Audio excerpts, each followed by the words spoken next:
Ese birashoboka kugira ibyishimo n'iyo ubuzima bugoye? Abantu benshi bashaka ibyishimo, bashakira mu mafaranga, mu ntsinzi, mu bantu bakomeye, ariko birashira. Uyu munsi turaganira ku byishimo nk'imbuto y'Umwuka Wera. Uyu munsi ni uwa 35 w'igisibo. Muri videwo iheruka twavuze ku mbuto ibanza ariyo rukundo. Reka dusome uko handitse urwandiko rwandikiwe Abagalatiya ibice 5 umurongo wa 22. Haranditse ngo ariko rero imbuto z'umwuka ni urukundo n'ibyishimo. Ibyishimo ni imbuto ya kabiri y'umwuka. Ibyo bibonwa mu buryo bubiri bukomeye, ni ukuvuga ngo hari uburyo isi ibona ibyishimo, hari n'uburyo buturuka ku Mwuka Wera, bituruka ku Mana, ari byo Pawulo yanditse. Igice rero cyo mu isi ni ikihe? Ibyishimo by'isi biraza bigashira. Bishingira ku bihe, bishingira ku byo ufite, bishingira ku bantu ufite, abo mubana n'ibindi. Ariko ibyishimo by'umwuka biraramba, biri mu mutima, ntibihindurwa n'ibihe, ntibisibwa n'ibibazo, bihoraho.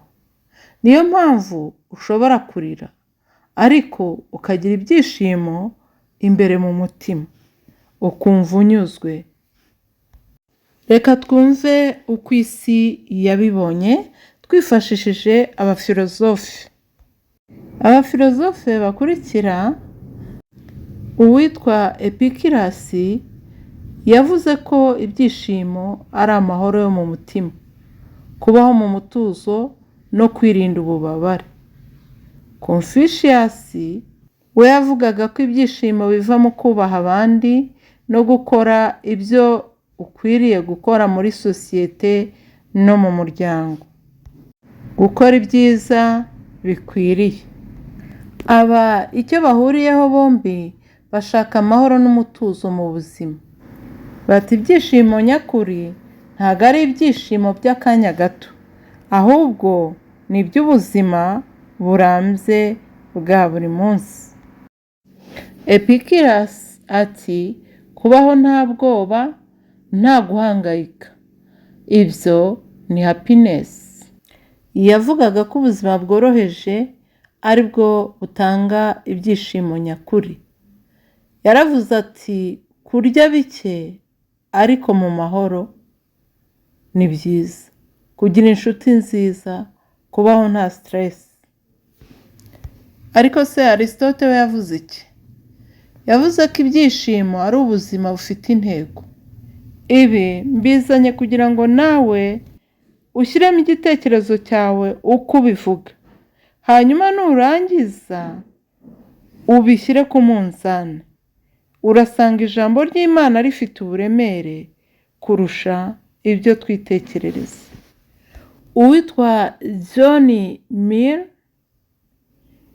yavuze ko ibyishimo ari ugukora ibizana ibyishimo byinshi ku bantu benshi.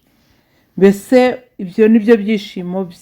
Kubona abantu benshi bishimye, wabazaniye ibyishimo, ibyo ni ibyishimo kuri we. Blaise Pascal yavuze ko umuntu afite icyuho imbere kituzuzwa n'isi. We kuri we yavuze ko ibyishimo nyakuri biva ku Mana gusa.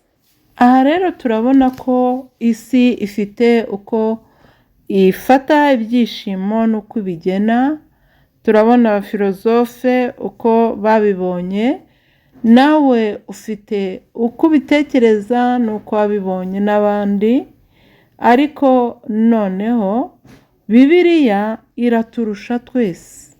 Ibyishimo nyakuri ni imbuto y'umwuka wera. Ibi biratuma ushaka Imana kuruta uko wayishakaga, kuko ibyishimo byo hanze ntibyahaza umutima wawe. Ntago umutima wawe wakuzura, ntago wakumva amahoro ahoraho. Oya, byajya bigera bigacika ukabibura, ibyishimo bikagenda kuko icyabizanaga cyavuyeho.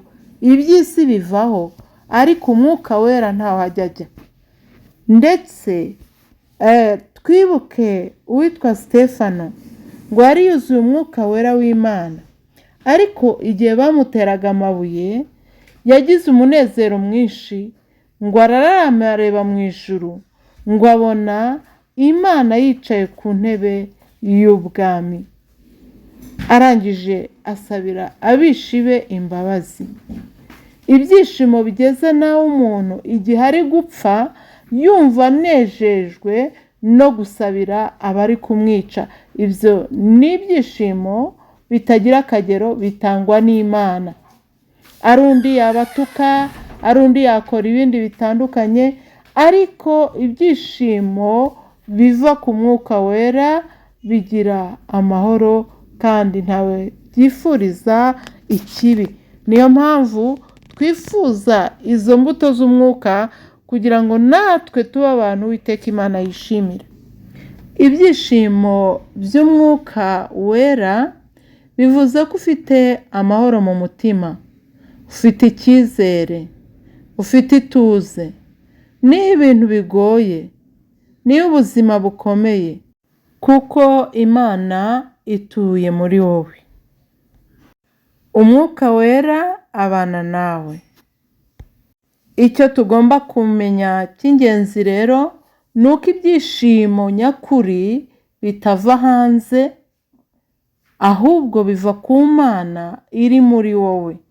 Niyo mpamvu rero udafite Imana ntago afite bya byishimo nyakuri. Afite ibyishimo by'akanya gato kandi birangira vuba ntibigaruke. Uyu munsi rero nagira ngo nkubwire ikintu kimwe: reka gushakira ibyishimo hanze aha muri iyi si, ahubwo fungura umutima wawe, fungurira Imana umutima. Yesu yaravuze ngo dore ndi ku rugi niho ndakomanga, ngo unyumva wese agakingura, ngo nzinjira iwe, ngo nuko tubane. Haleluya! Kingurira, Yesu ari bugufi bwawe kandi arashaka kubana nawe ubuziraherezo. Emera umwuka wera akuzuze.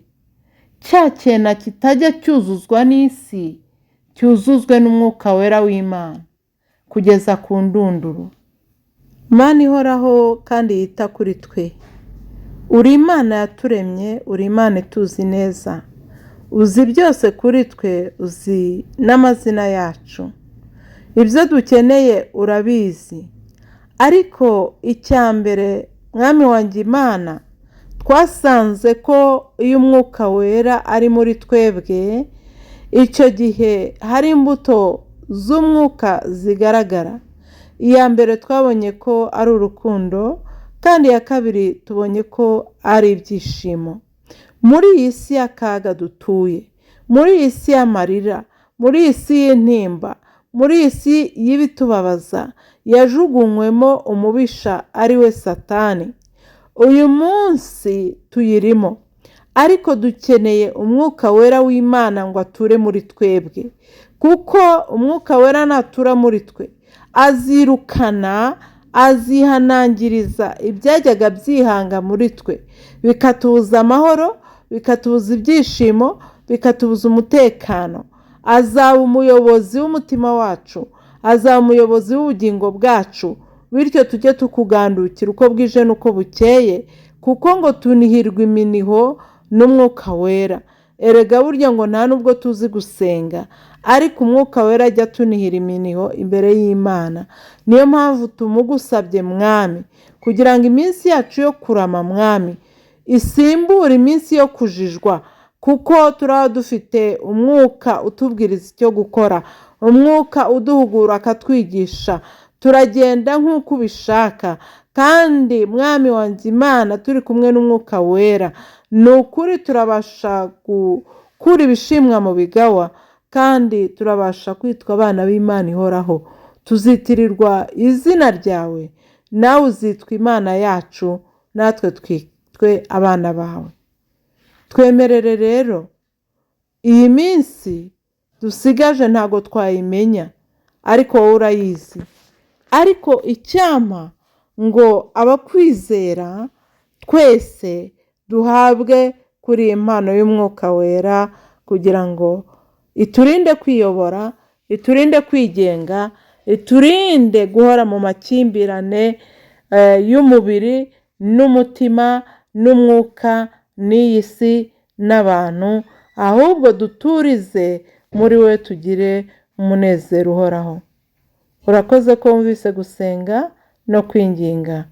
Mu izina rya Yesu Kristo umwami, niwo mbyambaje nizeye. Amen, amen.